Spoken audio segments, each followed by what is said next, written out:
So we're in Clovis, California. We just finished installing a new Kohler right temp cartridge, and that replacement part number you can see right here. In the event in the future you'd like to try and tackle that project on your own. Usually when you have a hot-cold problem or water's dripping, it's going to be resolved with this combination kit. It's got the cartridge and the volume control part in it. So two parts, a couple of nuts, and a couple of O-rings. Anyway, so the GP76851. And the valve is discontinued, the one on the wall. You can't get that anymore, but you don't really need that valve unless something went drastically wrong. That thing should last a lifetime. Just replacement cartridges. So we pulled it out, got a new cartridge in there. You know, all the old stuff sitting in here. There's the inner part. That's what regulates the hot and cold. And then, of course, outside here, you know, volume control. So all that's new, all the gaskets, everything. That's installed. Additionally, we did replace the tub spout.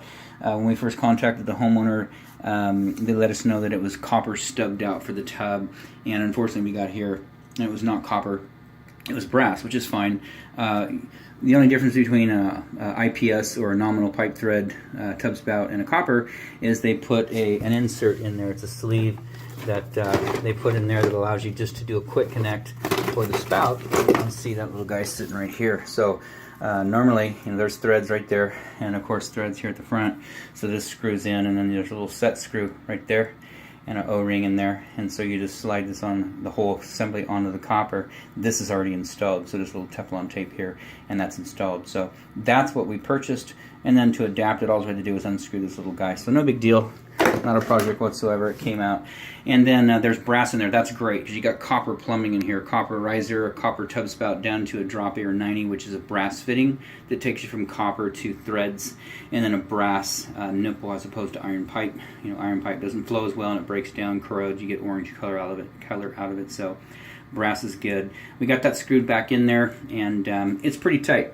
A little bit of movement on the valve up top, in and out of the wall, so it's not strapped the way that it should be. So we tightened this down as far as we could go, and like I say, that drop L90 in there is secured to a block, so that won't move. The valve was moving in and out a little bit, so you know, it's just a little bit of movement. It shouldn't hurt anything. So it's tightened up real good. We did put some caulking around here. This is water-based, so don't do any washing or showering, you know, for the next at least 12 hours. Let that dry, or it'll just wash out of there. And same thing on the tub spout. Additionally, around the tub spout, the hole that penetrates the tile, we put caulking in there as well. We sealed the hole entirely, just in the event you get water running down here, it doesn't sneak down past here and get into the hole and start causing damage in the wall cavity. So we've tested this. We had the homeowner come up and check it to make sure the temperature was good. It takes a while for hot water to get up here, and that's fine as long as, you know, once you let it run and it gets completely hot, if you're comfortable with the temperature, you know, to the hand or standing in it in the shower, you're good. There is an adjustment on the inside. You know, take the handle off, take the cover plate off, and there's adjustment that I showed the homeowner, so it can go a little bit hotter. I don't recommend too much hot water because you run the risk of scalding. So anyways, all that to say, everything is good. You can see the function of this is one finger up, one finger down. That's all you need for that valve. If you start cranking this on back and forth, that's when you start wearing it out. It is made, the cartridge and the volume assembly there is made of plastic with O-rings and rubber. And if you start tweaking on this thing, you know, you're going to cause it to wear out prematurely. So it's very delicate and very easy to function right now. So brand new assembly in there, looking good. Spout's working great. I'm not going to divert it up there.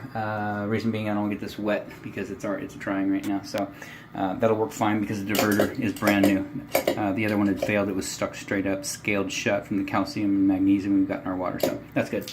Anyways, everything looks good here. Outside of that, we are done.